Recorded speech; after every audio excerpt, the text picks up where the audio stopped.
Previous video में guys हमने जो चैप्टर 15 है क्लास 10th की साइंस का उसे ख़त्म कर लिया था। आज हम क्लास 10 की साइंस का एक और नया चैप्टर शुरू करने जा रहे हैं, चैप्टर 9, जिसका नाम है हेरिडिटी एंड एवोल्यूशन। तो देखिए, आपको चैप्टर के नाम से ही पता चल गया होगा, इसमें हमें पढ़ना है हेरिडिटी के बारे में और एवोल्यूशन के बारे में, कि हेरिडिटी क्या होती है और एवोल्यूशन क्या होता है। एवोल्यूशन वर्ड जो होगा ये गाइस आपने कई बार सुना भी होगा, हो सकता है, लेकिन आपने शायद हेरिडिटी वर्ड कभी पहले ना सुना हो। एवोल्यूशन का मतलब क्या है कि हमारी जो ह्यूमन बीइंग है या फिर जो लाइफ है अर्थ के ऊपर, वो किस तरीके से इवॉल्व हुई है। इवॉल्व होने का मतलब ऐसा नहीं है कि जब से अर्थ पे लाइफ बिगिनस हुई थी, मतलब लाइफ जब स्टार्ट हुई थी तो हम उस समय से ही ह्यूमन बीइंग थे, नहीं। धीरे धीरे पहले हम आदि मानव थे, फिर वो धीरे धीरे धीरे धीरे इवॉल्व करते करते करते करते ह्यूमन बीइंग में हम कन्वर्ट हो गए। तो इसे ही बोला जाता है एक तरीके से एवोल्यूशन की। पहले अगर हम जो हमारे एक्वाटिक एनिमल्स देखें तो उनकी बात करें तो वो पहले अलग तरीके के हुआ करते हैं, लेकिन धीरे धीरे उनकी बॉडी के अंदर भी हमारे एनवायरनमेंट के हिसाब से बहुत सारे अलग अलग चेंजेस जो थे उन्होंने अडेप्ट करे। फिर उन चेंजेस के हिसाब से वो जो उनकी पूरी की पूरी बॉडी थी आज एक तरीके से चेंज हो गई है। तो इसे ही गाइस इवोल्यूशन बोला जाता है। तो देखिए, हम चैप्टर स्टार्ट करते हैं। तो इसमें हमें सबसे पहले पढ़ लेना है जेनेटिक्स के बारे में, कि जेनेटिक्स क्या होता है। तो जेनेटिक्स एक तरीके से गाइस बायोलॉजी की एक ब्रांच है। It is a branch of biology which deals with the study of heredity and variation. मतलब हमें इस पूरे चैप्टर में जेनेटिक्स के बारे में पढ़ना है। तो जेनेटिक्स क्या होता है, बायोलॉजी की एक ऐसी ब्रांच होती है। अब ये चैप्टर बायो से रिलेटेड है, तो इसमें हम बायो की ही एक ब्रांच के बारे में पढ़ने जा रहे हैं, जिसे बोलते हैं जेनेटिक्स। तो जेनेटिक्स बायोलॉजी की एक ऐसी ब्रांच है जिसमें हम क्या पढ़ेंगे, हेरिडिटी के बारे में और वेरिएशन के बारे में। तो देखिए, हेरिडिटी क्या होती है, हेरिडिटी के बारे में बता रखा है। It is a transmission of characteristics from one generation to next generation. Heredity का मतलब क्या है गाइस, ये कैरेक्टरिस्टिक का ट्रांसमिशन है, मतलब ट्रांसफ़र है एक जनरेशन से दूसरी जनरेशन में। मतलब मान लीजिए ये एक जनरेशन है, इस जनरेशन के अंदर कोई एक पर्टिकुलर कैरेक्टर थे, जैसे मान लीजिए इनकी जो हाइट थी वो कैसी थी, शॉर्ट थी। तो यही कैरेक्टर क्या होंगे, इसकी जो नेक्स्ट जनरेशन होंगी उन नेक्स्ट जनरेशन में भी हमारे पास यही कैरेक्टर्स क्या होंगे, देखने को मिलेंगे। तो इसे हम क्या बोल सकते हैं, एक तरीके से हेरिडिटी, कि जो कैरेक्टर हमारे पास पेरेंट वाली जनरेशन में थे वही कैरेक्टर क्या होंगे, ट्रांसफ़र होकर दूसरी जनरेशन में भी आ जाएंगे। तो उसे बोला जाता है गाइस हेरिडिटी, जिसमें हमारे कैरेक्टरिस्टिक क्या हो, ट्रांसफ़र हो वन जनरेशन से नेक्स्ट जनरेशन में। लेकिन उसी की जगह अगर हम वेरिएशन की बात करें तो वेरिएशन में बता रहा है these are differences among the individual of some species. मतलब ये क्या है, डिफरेंसेस हैं कुछ स्पीशीज़ के बीच में। मतलब सेम स्पीशीज़ के बीच में लोग क्या करते हैं, एक दूसरे से ही हमारे डिफरेंसेस होते हैं। मतलब अगर हम ह्यूमन बीइंग की बात करें तो ह्यूमन बीइंग जितने भी हैं वो सारे क्या हैं, हमारे पास सेम स्पीशीज़ के हैं, मतलब वो सारे के सारे होमोसेपियंस हैं। लेकिन एक ह्यूमन जो होता है वो दूसरे ह्यूमन जैसा नहीं दिखता। तो वो क्यों नहीं दिख पा रहा, वेरिएशन के कारण। क्योंकि ह्यूमन बीइंग तो सारे सेम ही स्पीशीज़ के हैं, लेकिन उसके बाद भी वो क्या है, एक दूसरे से काफ़ी ज़्यादा अलग हैं। मतलब किसी की जो फेस कट है वो एक दूसरे से अलग हो सकता है, किसी का आई कलर जो होता है वो एक दूसरे से अलग हो सकता है, लोगों के हेयर कलर जो होते हैं, स्किन टोन जो होती है वो एक दूसरे से अलग हो सकती है। तो इसे ही हम बोलते हैं वेरिएशन। मतलब ये वो डिफरेंसेस होते हैं कुछ इंडिविजुअल, सेम इंडिविजुअल के सेम स्पीशीज़ के बीच में। मतलब एक ही स्पीशीज़ के जो ऑर्गेनिज्म में डिफरेंसेस होंगे उसे ही हम क्या बोलते हैं, वेरिएशन, की वो एक दूसरे से कितने ज़्यादा वेरी कर रहे हैं, मतलब कितने ज़्यादा अलग हैं। तो इसी पर गाइस एक साइंटिस्ट थे जिनका नाम था मेंडल।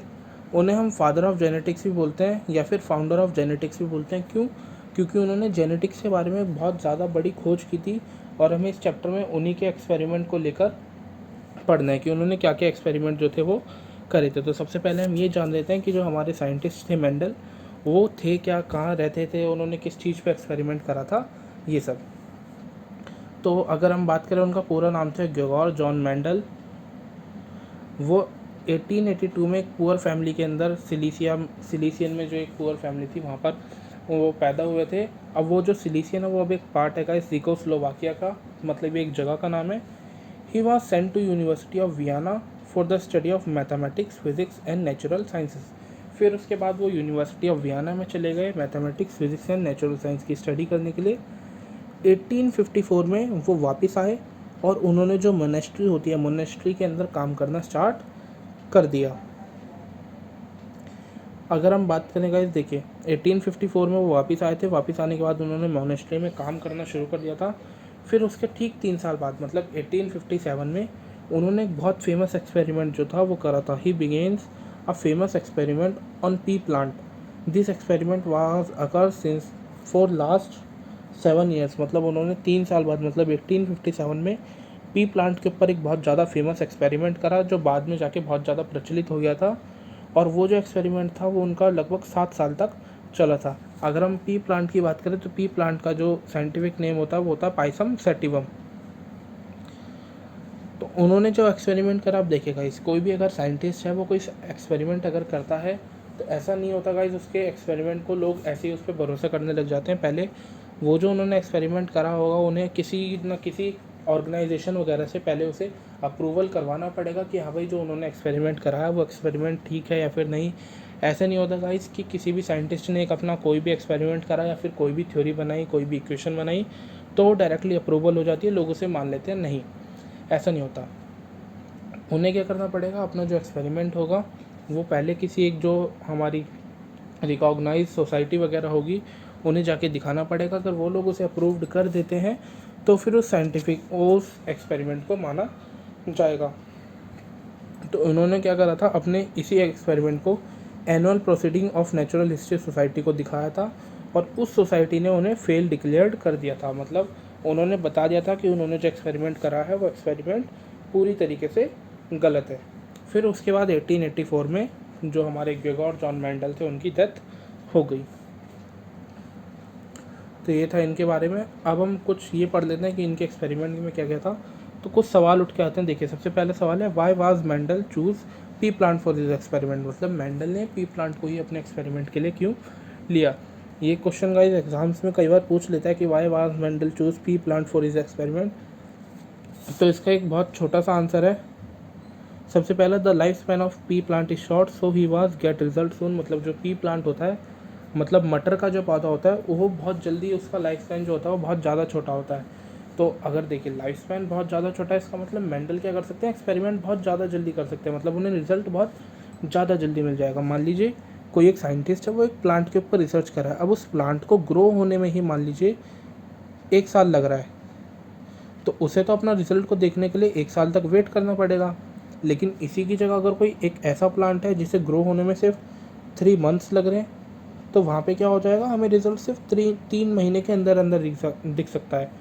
तो इसलिए उन्होंने क्या करा था, जो पी प्लांट था उस पी प्लांट को चूज़ करा था क्योंकि उसका लाइफ स्पैन जो होता है वो बहुत ज़्यादा छोटा होता है, तो उन्हें रिजल्ट बहुत जल्दी देखने को मिल सकते थे।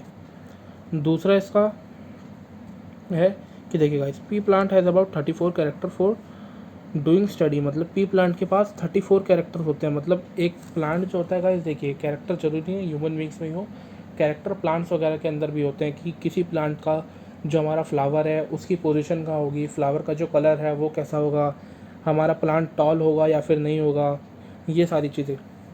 तो ऐसे पी प्लांट की अगर हम बात करें तो पी प्लांट के अपने आप ही अपने अंदर 34 कैरेक्टर होते हैं। तो ये इतने सारे कैरेक्टर हैं तो मेंडल किसी के ऊपर भी स्टडी कर सकते हैं, इसलिए उन्होंने एक पी प्लांट को भी चूज़ करा था।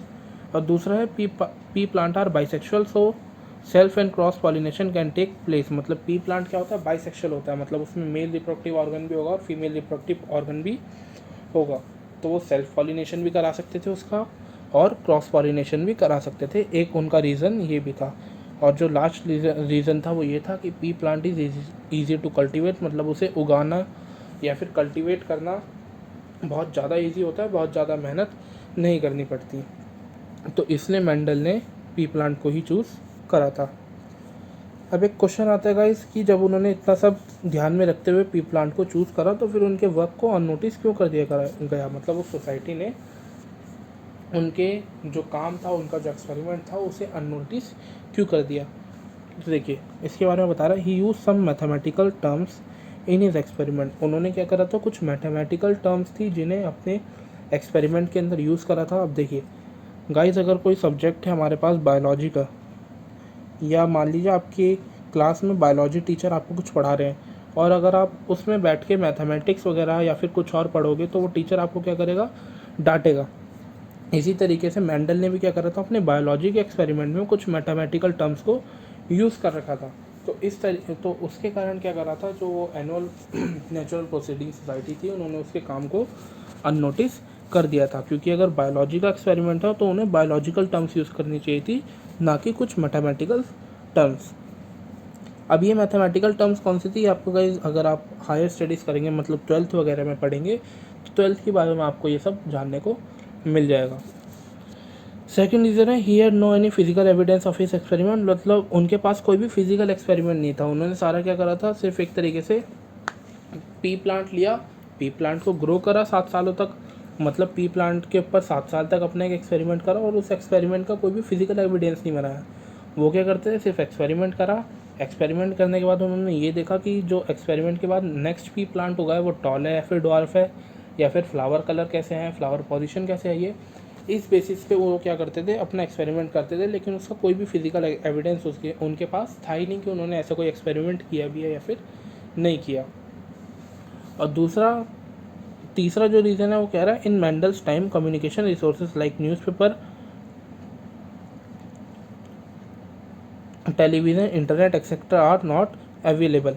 मतलब देखिए, आज के ज़माने में अगर हम बात करें, अगर आप कोई भी चीज़ करते हो या फिर कोई भी, मान लीजिए आप में से बहुत सारे बच्चे इंस्टाग्राम, फेसबुक, व्हाट्सअप ये सब चलाते होंगे, तो आपके पास कोई भी नई चीज़ आती है, आप क्या करते हो, उसे डायरेक्टली शेयर कर देते हो अपने फ्रेंड्स के पास। तो वो क्या होती है, ईजिली कम्युनिकेट, वो ईजिली वहाँ पे क्या होता है, वहाँ पे वो चीज़ शेयर हो जाएगी, मतलब आप उसे बहुत जल्दी अपने दोस्तों के साथ, अपने फ्रेंड्स के साथ शेयर कर सकते हो। लेकिन अगर मेंडल के ज़माने में बात करें तो उस समय 1800 के टाइम पे, मतलब हमारी 19वीं सदी के दौरान इतने ज़्यादा कम्युनिकेशन के सोर्सेस नहीं थे। तो मेंडल ने क्या करा था, अपना जो एक्सपेरिमेंट था उसे करने के बाद उनके पास इंटरनेट तो था नहीं, तो वो ना वो किसी मीडिया को अपना एक्सपेरिमेंट दिखा पाए, ना किसी टेलीविज़न पे दिखा पाए, ना ही वो किसी टेलीकॉम वगैरह पे दिखा पाए।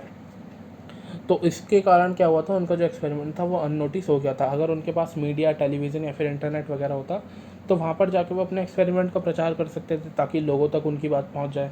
लेकिन उस समय इतना ज़्यादा कुछ था नहीं ऐसा, तो उनका काम अननोटिस कर दिया गया था। मेंडल ने गाइस देखिए यहाँ बता रखा है 34 में से, पी प्लांट के अंदर 34 कैरेक्टर होते हैं, उस 34 में से मेंडल ने सिर्फ 7 कैरेक्टर्स जो थे उन 7 कैरेक्टर्स पर ही स्टडी की थी। वो देखिए 7 कैरेक्टर कौन कौन से हैं, यहाँ पे कैरेक्टर लिखे हुए हैं, इसमें यहाँ लिखा हुआ है उनमें से डोमिनेंट कौन सा होगा और यहाँ लिखा हुआ है उनमें से रिसेसिव कौन सा होगा।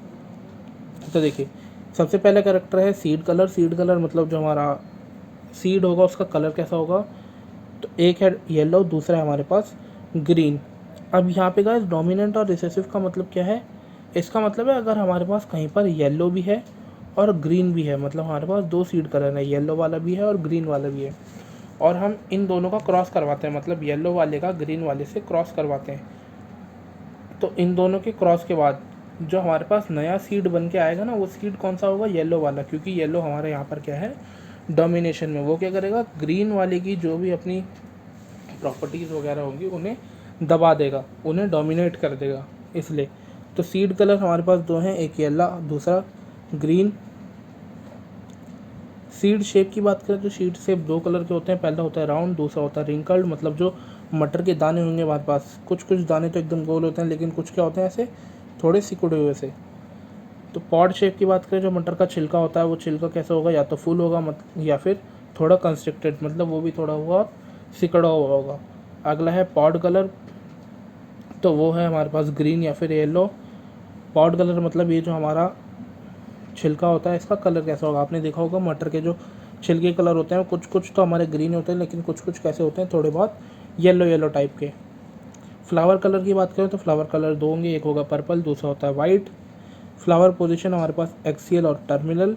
और प्लांट हाइट, या तो वो प्लांट बहुत ज़्यादा टॉल होगा या फिर वो प्लांट बहुत ज़्यादा ड्वार्फ होगा।